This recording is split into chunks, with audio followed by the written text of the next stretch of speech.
Glory of the snow, blooming in the snow.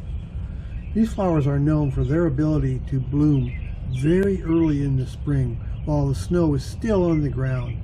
Blue, white, and pink star-shaped flowers create a beautiful contrast against the lingering snow. The glory of the snow are small, hardy, spring flowering bulbs in the lily family, native to eastern Mediterranean. They are called glory of the snow because they bloom very early in the spring, often while the snow is still on the ground, creating a beautiful contrast.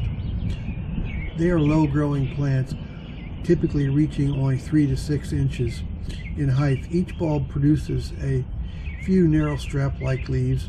The most common flower color is pale blue and white, giving almost translucent appearance. Glory of the snow are found among the earliest bulbs to flower, typically in late winter, early spring, February to March. Plant them early in the fall, about 3 inches deep, and they thrive in full sun to partial shade, and they're a good choice for planting under deciduous trees because they bloom before the trees fully leaf out.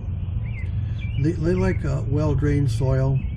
Is a little moist in the spring, but not waterlogged, and they're adaptable to a lot of soil types, including loam, sand, and even clay if the drainage is good. They generally need watering if the spring is unusually dry. A light application of bulb fertilizer in the early spring might be beneficial.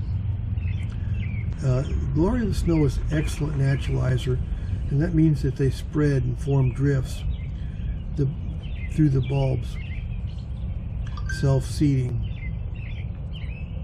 Allow the foliage to die back after flowering, and this allows the bulb to store energy for next year's blooms.